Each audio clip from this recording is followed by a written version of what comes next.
Welcome to Gorilla Sports Off Court, a post-game live reaction following the Nuggets on the road taking on the Chicago Bulls and losing to the Chicago Bulls. Yes, we will get into all of it. This is going to be a ginormous venting, ranting session, so get ready and get excited. This is presented by Trusted American Mortgage. Trusted American salary-based mortgage consultants want to help you get into a better interest rate and lower your monthly payments.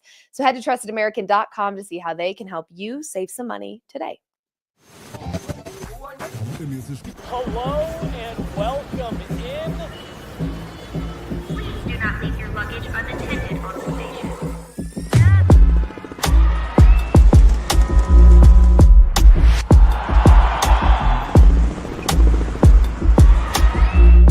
Welcome to the show. Welcome in, everybody. I am Liv Moods, and this is a post-game live reaction following the Denver Nuggets heading on the road, the second game into their 5-game road stretch, taking on the Chicago Bulls and losing to the Chicago Bulls. Yes, the Nuggets were not able to beat the Chicago Bulls, and honestly, in my opinion, these 5 road games that they have played or will play, and the 2 that they have played are very winnable games for this team. There have been so many strides, positive strides they have taken in the month of January that I think had a lot of Nuggets fans feeling pretty optimistic about the path that they were on. Over the last 2 games on the road, something is not right with this Nuggets team. And I'm going to get into kind of a little bit of a hot take that I have, and it's not really backed by much besides the eye test and things that we're seeing. We'll get into that in a second. I do want to start this show off on a somewhat positive note because I feel like we're not going to be talking about all that many positive things. I did go into this game saying that it was going to be an MPJ game. I had very high hopes for him. I actually took a same game parlay for him. It was 20 plus points, 3 plus threes, and 6 plus rebounds. He was able to get those rebounds, but unfortunately fell short, was not hot at all from the 3-point line. The Nuggets altogether were not hot from the 3-point line. And to me, that was one of the X factors in this game. One of the many things that I felt the Nuggets could have done differently was shooting from the 3-point line and defending the 3-point line. But MPJ, unfortunately, ended with 18 points, 7 boards, 2 assists. He was, or I'm sorry, 2 threes. He was 2 of 8 from the 3-point line. But on a relatively positive note, he did pass J.R. Smith for third all-time Nuggets 3-point shooter, basically 3-point shots made. He is now the third best. It goes Nikola Jokic, it goes Jamal Murray, I believe. Why did I just say Nikola Jokic? Although, who knows? He may be coming up pretty close. Let me look actually and make sure that I'm not misspeaking here. Let's see here. Jamal, I'm sorry. Jamal has the most. I did know that. He's got, I think, 100 or 1,073. He's over 1,000. Then Will Barton, and now Michael Porter Jr., who just passed J.R. Smith, who was third in that list. And now it's Michael Porter Jr. So he only needed 2 tonight. He got 2. Now he is number 3 on the list. But listen, I wanted to give him his moment here and put that up on the screen and give some excitement around his accomplishment, if you will. But I was really hoping going into this game that we would get a really, really solid game by Michael Porter Jr., so much so that those trade rumors surrounding Zach LaVine would just be completely dead and we'd never have to hear them ever, ever again. You guys, something at this point, I was very, very confident in the fact that making a trade ahead of the deadline would not fix the issues that we've got going on here. But it really seems like something's got to give at this point. Something has to change. Right now, what I am seeing just with the eye test alone, I get it. Last game, Nikola Jokic and Russell Westbrook combined for 11 turnovers. That can't happen. And I don't expect perfect games from every player all the time. So I don't want this to be an entire post-game live reaction show where all I do is overreact and I take back every good thing I've said, because obviously this team is still talented. We just saw them 3 games ago. We just saw them a week ago, winning 12 of their last 15 and going on an absolute heater. I'm not going to sit here and say that I feel like all hope is lost and we all need to just be devastated about what's happening. Am I starting to get a little concerned about these last two games? Yes, only because it wasn't just one or two mistakes, right? It's feeling like they're getting exposed a little bit. And what my hot take is going to be before I dive into the game itself. We talked a little bit on the last post-game live show. The comments were really jumping about Aaron Gordon specifically. We know Aaron Gordon had missed over half of the season before he had returned. He was really taking care of his calf, which I'm so happy he was. We know how physically Aaron Gordon plays. We also know that calf injuries can be very nagging and they can last very long, and they can also turn into something much bigger, and you want to try to avoid that at all costs with a guy like Aaron Gordon. When he returned, he had made a comment to Coach Malone, and Coach Malone had told us this, that Aaron Gordon had expressed whatever is best. Either it's keeping me on the bench or it's starting me. I'm good with whatever because we're winning and it's working. Well, it's not winning and it's not working right now. So maybe there's some changes that need to be made.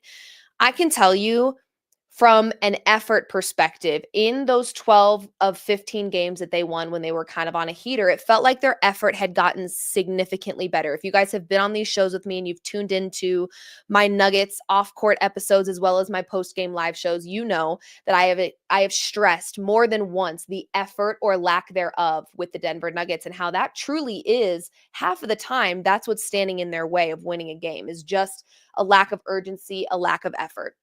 We started to see that get a whole lot better, both on both sides of the court, defensively and offensively. We were seeing a whole lot more of that. And it's so hard for me because when you look at how well this Nuggets team played, especially points in the paint in the first half, 50. Okay. And there's only been two other times that's happened this season, and it's been the Denver Nuggets. So there was a lot of things that you liked about what they were doing in this game, but there were more things you didn't like about what they were doing in this game. And I have continued to say, I don't know if a trade is necessary. I don't know if a trade is going to fix the issues. But here's my take. It's not a lack of skill. It's not a lack of talent. Of course, I could sit here and beat a dead horse that hasn't neighed for 25 years and say again for the 500th time that there's a lack of effort. Yes, we all saw that. It was on full display tonight. They looked sloppy. We saw it again the other night against the Timberwolves. Sloppy basketball, lack of effort. That is for sure. It's very easy to see that. You don't need to be an analyst or have a podcast to be able to watch the Nuggets play basketball over the last two games and say there's a lack of effort there. It is feeling like there is some sort of culture issue right now. I don't know this to be true. I have no fact to back this. This is simply solely my opinion. We noticed last game with Aaron Gordon, it felt very out of character for him to kick a chair and leave the game. Now, we know he's been battling injuries, so I never made an assumption like, oh, he's got a bad attitude or he's being a poor sport or he left because he wasn't playing well. I think there's maybe some stuff going on with Aaron Gordon. He didn't look in character tonight to me. He looked very lackadaisical. He didn't have a ton of energy. And of course, you never know what's going on in their personal lives, so I don't want to speak on that too much. But what I will say is I think it's fair for some of these Nuggets players to have certain frustrations that don't really get talked about. I think it's fair for, the Denver Nuggets to pick up on inconsistencies that we as fans notice, whether it be the rotations, whether it be how or how not players are held accountable. I think it's fair. We saw Nikola Jokic earlier in the season expressing some frustration about, hey, in my country, when you don't do your job, you don't get paid. Aaron Gordon has had to miss the majority of this season, and he, to me, is a guy that wants to play basketball. He's also making the sacrifice to come off the bench, which I guess at the end of the day, it isn't really his choice, but he's expressed that he's willing to make that sacrifice if it means that this Nuggets team is winning. So to sit the bench, either dressed out or not dressed out, and if you're an Aaron Gordon and you're watching a display of inconsistencies or lack of effort or lack of hustle or a lack of urgency, there probably is some frustrations. But then again, I also saw Aaron Gordon tonight kind of playing with that similar, like, just disengaged style of basketball. And maybe it is an accumulation of frustrations that we don't get to see because they're happening behind closed doors that are now showing face. Because I do think there is an element of, we had a lot, and by we, definitely not me. If you've tuned into my shows, it was never me. I never once had patience around Jamal Murray, and you guys know that. Maybe there was too much patience with the coaches. Maybe there was too much patience with Jamal Murray. Maybe there's not enough effort and energy being invested into players that show up consistently and are always wanting to be there and play hard and play tough. And we're putting more of our energy into the guys that just kind of get a slap on the wrist for not doing their job. And we just hope that they turn it around. I just think there's a world where we're starting to see some of the struggles that the Nuggets were facing early that they kind of seemed to overcome. It felt like maybe in that 15-game stretch where they won 12 of those 15 and were on a hot streak, maybe it was like putting a Band-Aid over a broken bone. And then the moment that they lost in a pretty brutal way to a team that they should have beaten and could have beaten, now we're seeing the wound re-exposed. And it's like, maybe the problems are deeper than the talent and the skill, because I don't think the Denver Nuggets lack that at all. I think it's deeper than that. I think it has to be deeper than that when you've got a Nikola Jokic, a Russell Westbrook. I even think there's a little bit less of a hustle from a Russell Westbrook over the last couple of games. And that's just not like him. That's not who he's ever been in his 17 years as a basketball player. And so it does make you kind of sit back as a fan and go, is there stuff happening behind closed doors that we don't get to see that is affecting the overall morale of this team? Like I said, this to me was the season that we saw Nikola Jokic the most vocal about being frustrated that he's ever been. Aaron Gordon kicking a chair is not normal behavior for him. He's pretty cool, calm, collected at all times. And so just something to think about. If you guys have tuned into my shows, you know that occasionally I'll kind of have a strong opinion about something and I don't have a ton of fact to back it up. It's just that women's intuition that is just so lethal. And we end up finding out down the road that, like, yeah, there were frustrations, or yeah, there were things going on, or so just something to keep your eyes on. I feel like watching this Nuggets team tonight, it was like a completely different version of who we saw for a 15-game stretch. And the last two games just have not even looked like the same team.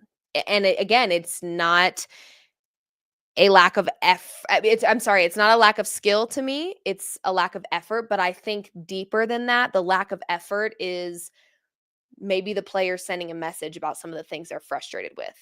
That is my take on what's going on right now. Again, I have no information or stats or numbers to back this claim.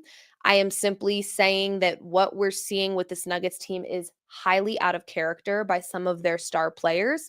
And it does make you wonder what is going on here. I will tell you, I was hoping once and for all Michael Porter Jr. would be squashing all trade rumors that surround Zach LaVine. Tonight, Zach LaVine looked a whole lot better than Michael Porter Jr.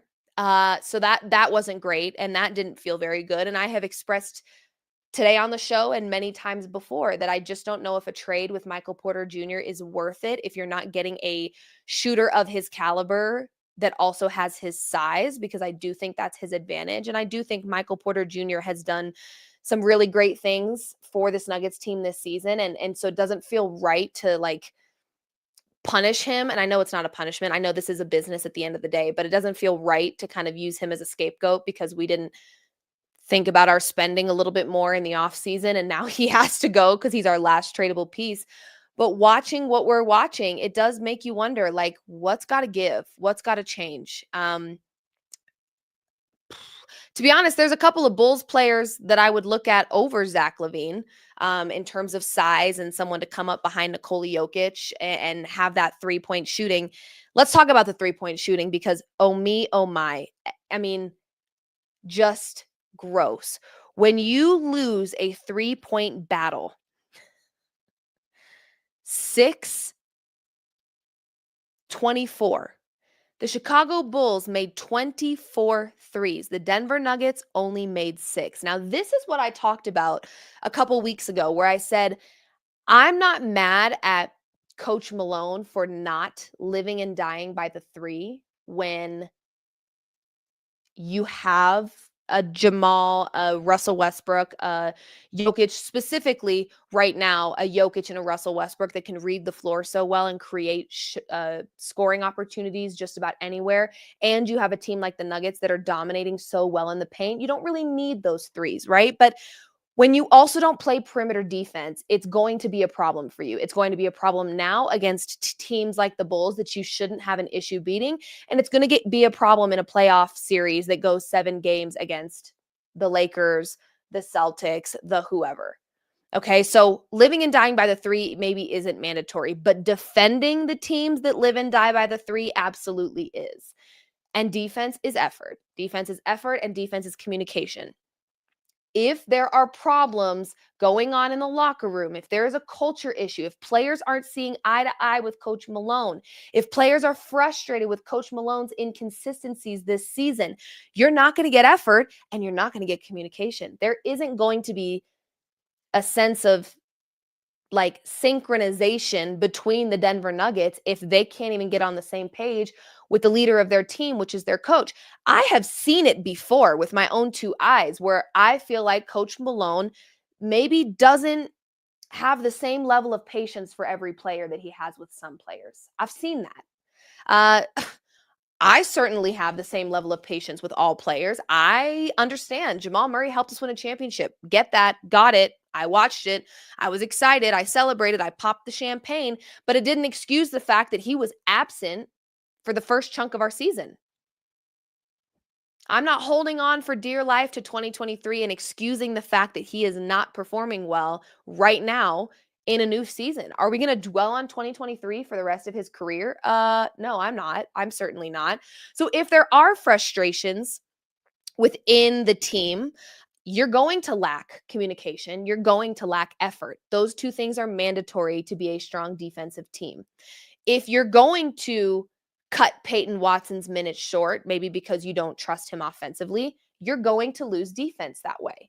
So it seems like there's lacking some type of strategy in utilizing the talent that we've got right now. Again, I'm not saying that making a trade before the deadline is the right thing to do. There is a part of me that believes you just kind of let this season play out the way it's supposed to, and then you start playing chess in the summer and figure out what the next few years look like, knowing that you're getting De'Ron Holmes hopefully back and healthy. That's a big that can come up behind Nikola Jokic.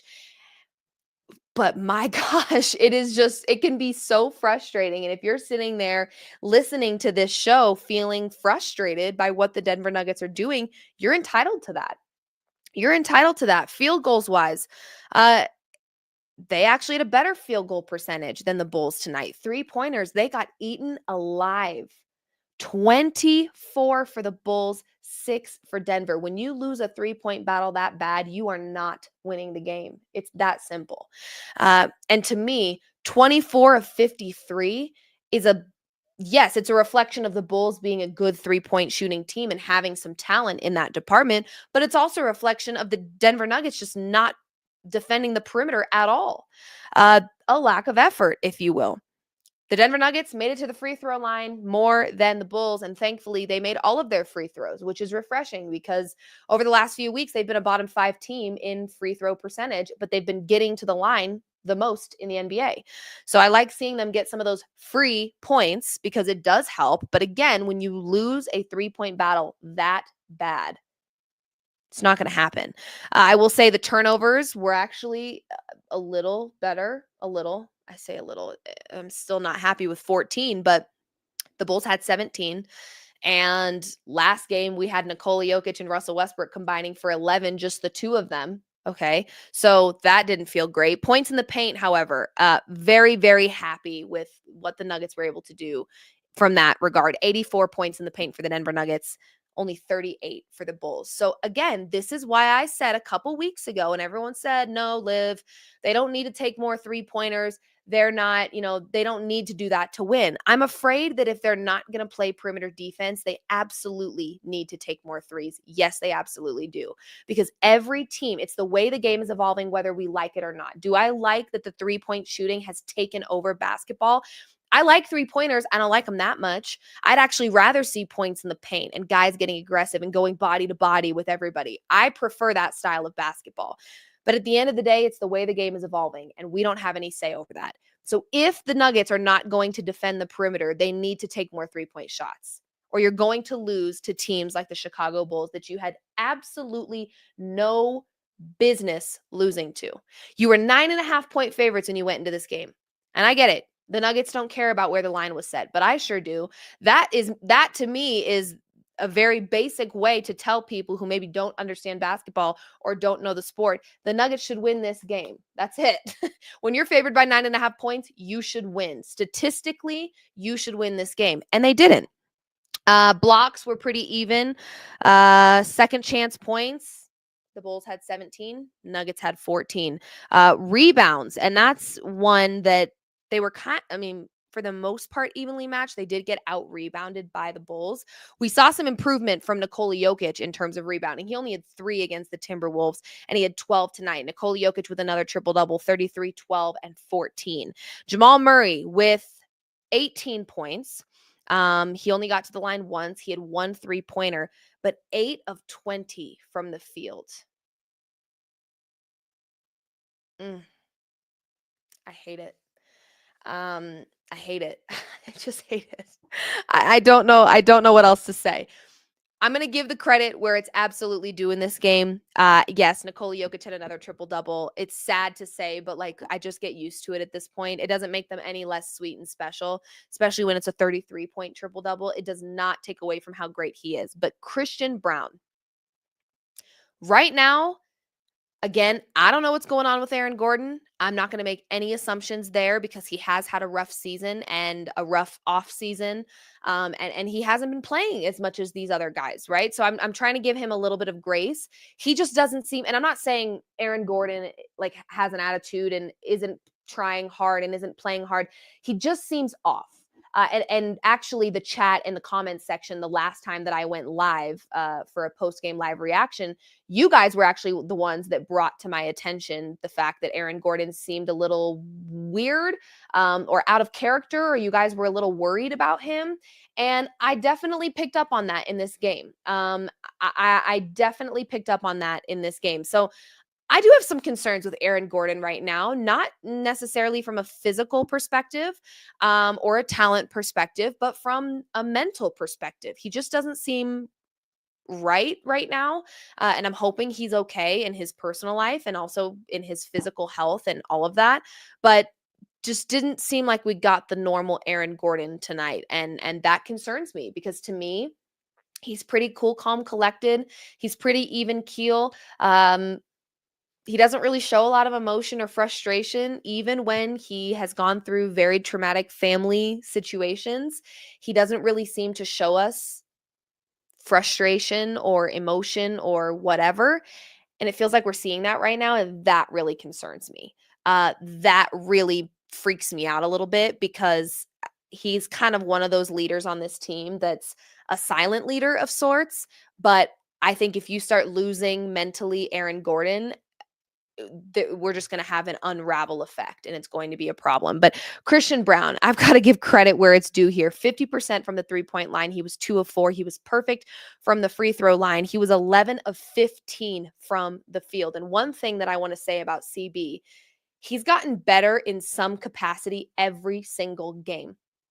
Even in games where he doesn't have 20, 25, he's not playing, lights out defensively. He's still making an impact every game. And that is what I respect about him. He shows up, he does his job, and he plays hard every single game. He also had 2 steals and a block in this game, only 2 turnovers. I'm very pleased with CB. I'm very, very pleased with him. 28, 5, and 4. To be honest with you, that's a stat line I expect from a Michael Porter Jr.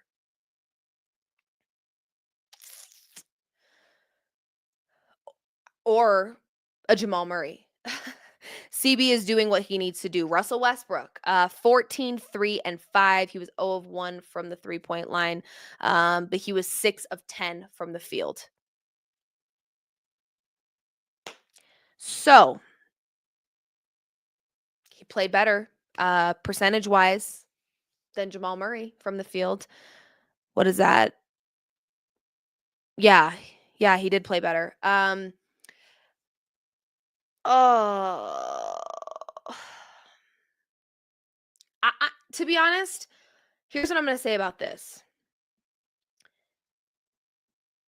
I've already talked to you guys about how I felt about paying Jamal Murray that kind of money.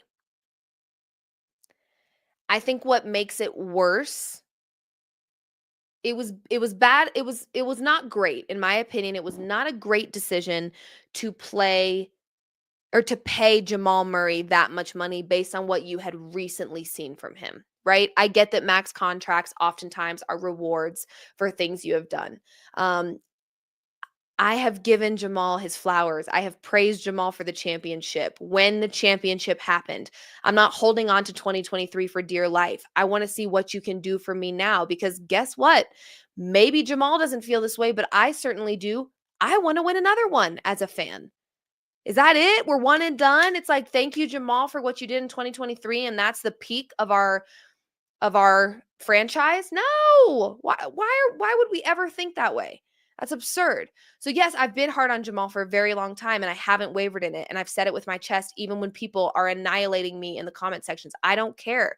I've held him to a high standard because you have to when you're paid that much money and when you have the significance on a team that Jamal Murray has. Now, where I think the Nuggets did a double oopsie, besides paying him too much money based on what they had recently seen from him, the double oopsie is you didn't at all punish him or act concerned when Jamal Murray was playing really bad basketball at the beginning of this season. Really bad. So guess what? That kind of sets the tone where if coaches aren't really giving Jamal a hard time for bad performances and bad basketball, guess what? The expectation is if Peyton Watson has a bad game, if Julian Strother has a bad game, hell, if MPJ has a bad game, they're fine. You didn't have a problem when Jamal did it. Why would you have a problem when they do it? So if you set that standard early in a season that, he'll bounce back. We're good. We're not worried about it. Jamal knows who he is. He knows what he needs to work on. You kept him in the starting lineup. You didn't change anything about his role on the team. The only reason you were kind of forced to is because Aaron Gordon got injured and Russell Westbrook became a starter. So you were able to kind of utilize that Russell Westbrook, Nikola Jokic duo. But there really was no consequence for Jamal Murray not playing well. There was not one time Jamal Murray's job felt threatened. Not one time this season, despite playing really, really poor basketball. If you set that tone as coaches and you're okay with that, you better keep that same energy with everybody else when they have a bad game or they're not shooting threes well or they're not playing defense or they're not showing effort. It was that simple with Jamal some games. He just didn't play like he cared. So if you allow that with one, you have to allow that with all. And I am really concerned that we're starting to enter a portion of this season where players may be just frustrated, not just with the fact that they're losing, but the ways in which they're losing and the things that are leading to their losses. I don't know. This game was far too winnable against an opponent that was far too beatable for them to lose. And they lost. And they played really sloppy, bad basketball. And they now have for 2 games in a row. The last time we saw the Nuggets lose 2 games in a row was Christmas week when it went from the Suns to the Cavs. So we had a good stretch there where they had that bounce back mentality. They were finding their rhythm. They were starting to, identify themselves as a contender. The last 2 games, the Denver Nuggets have played like pretenders. How unfortunate. Am I willing to completely say all hope is lost, we're screwed, forget it? No, I'm not there yet. I'm not going to do that. That would be crazy. It's been 2 games. I'm not going to do that. Now, this road stretch here, if they can't get a win in this road stretch, yeah, my concern is like through the roof. Because what we're seeing right now is them taking 5 steps forward and 10 steps back. And that's the problem. While other teams are not only figuring themselves out, but solidifying themselves, the Nuggets are back and forth between who they are and who they want to be. Come on, guys. Come on, guys. Come on. There's too much damn talent on this team for the games to go like this. Honestly, there is too much talent on this team for games to go like this. So there is frustration. Yes. And if you're a Nuggets fan and you're frustrated right now, you absolutely should be. You absolutely should be. I think that we're allowed to hold this Nuggets team to a very high standard given the talent that they've got. You know, I mean, it's sad that Coach Malone might be celebrating the fact that Jamal Murray got 18 points. I'm not. 8 of 20. I'm not happy about that at all, actually. Because you know what that tells me? He had the ball in his hands a lot. And he kept shooting when he wasn't making them. I don't like it. That's not going to work. Only 6 assists for Jamal, and he was 8 of 20. I mean, that's a little bit of selfish basketball to me. I'm not too fond of it. And then you've got an Aaron Gordon that just kind of seems out of sorts for whatever reason, I don't know, but seems a little out of sorts. Kicking a chair to me is frustration. I don't think Aaron Gordon would be frustrated at his body for not cooperating. He knows that his body is going to need patience and time. I don't think he's necessarily frustrated with the fact that, he might be actually frustrated that he wasn't playing super well in the game where he had that moment. Could be part of it as well. But more than that, I think this stuff runs a little deeper. I really do. I think this stuff runs a little bit deeper, and I think we're starting to see the holes in the culture start to reveal themselves. And I think based on the way, I don't know. I think based on the way that the team handled Jamal Murray's performances early in the season set the tone for a not so great culture, a not so competitive culture. I don't like to use the word favoritism because hell, I don't know who Coach Malone's favorites are. I don't know if he even has any. I don't know that. But if you make exceptions for one player and you maybe don't make them for others, and the player you're making the exceptions for is the most consistent and isn't really doing his job, that's going to set a tone that I don't think sits right with the rest of the competitors on the team. And so you just got to be careful with that. And you got to watch. I'm very aware. I'm very aware visually. I notice things that a lot of people maybe don't. I notice when P-Watt gets subbed out and his shoulders immediately go forward, and you can tell he loses some of his spark and some of his competitiveness, because I think sometimes when he gets pulled out, he doesn't know why, and I don't even know why. I'm sitting there watching the game going, what was that for? Sometimes when Jamal Murray's still playing, I'm wondering why. Okay, so there's just certain things that if I, as a fan, have questions, I'm pretty sure the players probably do too at some point or another. So, I'm just making an assumption here. Could it be true down the road? We may see that it is. We may find out that there were some frustrations amongst players, and we may hear from players post game, and it may be very clear in some of the comments they make that there is frustrations on some of the back end things that are going on. But I don't know, you guys. I don't want to say that Michael Porter Jr. is in the hot seat yet, because I think I'm holding on to him as a person and an athlete, and I don't want to believe it because he is our last tradable piece. And I think if even for 1 second people start to question whether he should be here, he's going to be gone because he is the tradable piece that we have left in order to add some depth or get a big man behind Jokic or get some 3 and D guys on the team. I mean, he's going to be the guy that you get rid of. I don't want to believe that we're there, but it feels like we're not getting defense from him right now. We're not getting the 3-point shooting that we need from him right now. Some games offensively, he looks great, but this is a business at the end of the day. This is a business. And we've seen NBA teams that get that one piece and it sets them apart from the rest. It was the NBA champions last year. The best thing they ever did for their team was get Drew Holiday. They would not have won a championship without him. I am fully convinced of that. Sometimes that's all it takes is getting that one guy. We saw the impact Russell Westbrook had on this team. Do I think Russell Westbrook was enough to fix all of the holes that they had? No. But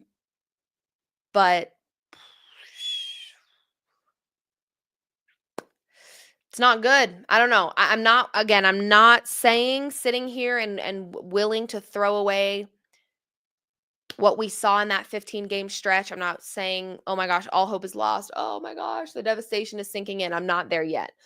I am saying, however, this road stretch is going to be very important in terms of the contender versus pretender conversation. I talk a lot about the month of January. It's still January. What did I say 100 times? This is where we figure out if they're contenders or pretenders. And they had a really good stretch in the middle there. And now towards the end of January, they're starting to fall apart a little bit. And we're about to find out what this Nuggets team is all about. That's where we're at. So, I don't know. I'm just telling you guys, something else is going on. This is not a lack of skill. This is not a lack of effort. No, there is a lack of effort, but the lack of effort is stemming from something. I think the lack of effort is intentional. I'm starting to think that Nuggets players are sending a message. What that message is, I don't know. But that's where my gut's at right now. You can get in the comments section. Let me know if you agree. Let me know if you're seeing what I'm kind of seeing, where it feels like it's like they're protesting in the middle of the game. Kind of like a figure it out, or we're checking out. You don't want them checking out. So time to figure it out, you know? Wednesday against the Knicks. Woo! Oh my gosh. In MSG, you say? This elementary level of perimeter defense that's being played, I don't be shocked if the Knicks put 160 on our head. I'm not kidding. Playing at home. The Knicks have had, I'm pretty sure, back-to-back games surpassing 140.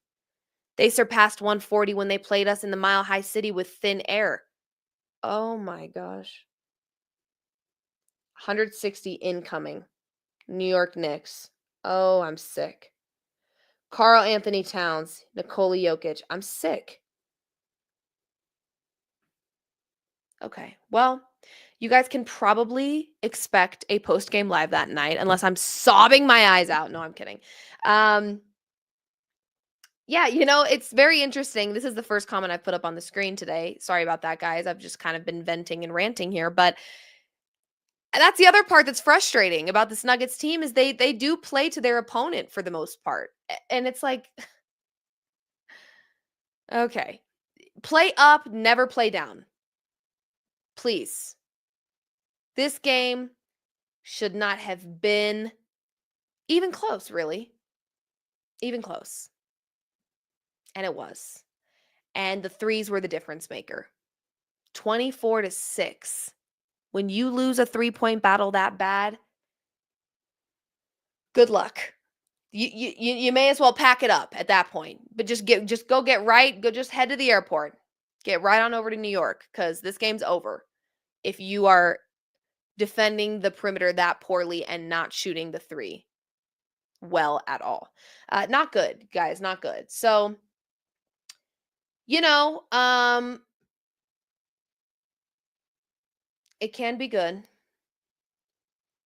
It can be good, but gotta tell you right now, it's feeling a little bit like there's something else going on with this Nuggets team. Like there's some frustrations that we're gonna start seeing unfold here, and that worries me. I hope I'm wrong. I hope there's nothing to it. Uh, but there might be. So just keep that in mind. Okay. Okay. Well, I think that does it. For a post game live reaction show, this was definitely a venting, ranting session more than anything else. And it felt very therapeutic. And I feel a little bit better, not entirely better. I think there's still some things that I'm like, oh gosh, when the games are winnable and they're not won, it is frustrating for sure, especially at this point in the season. And if you feel frustrated, I think you're absolutely entitled to do that. Um, so, yeah. Anyway, we will be back with another post game live reaction show on Wednesday following the New York Knicks game. Oh my gosh, you guys. I'm hoping they figure some things out.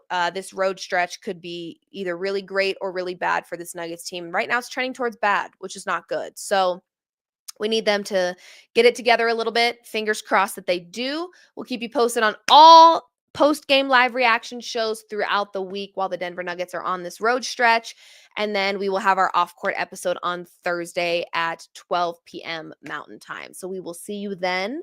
This is presented by Trusted American Mortgage. Shout out to Trusted American Mortgage. You can head to trustedamerican.com, or if you're watching, you can scan the QR code that just popped up right here. See how they can help you save some money by either lowering your monthly payment or getting you a better interest rate, or both.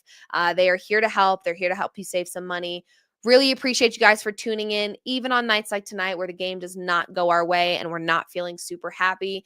It's always good to just get it off your chest. So I appreciate you guys hanging out with me, and I have nothing but love for you. We'll be back very, very soon with another post-game live reaction show on Wednesday, as well as an off-court episode on Thursday. Love you all. We will see you very soon. Thank you for joining me for another Guerrilla Sports Off Court. I'm Liv Moods, and we'll catch you Wednesday night.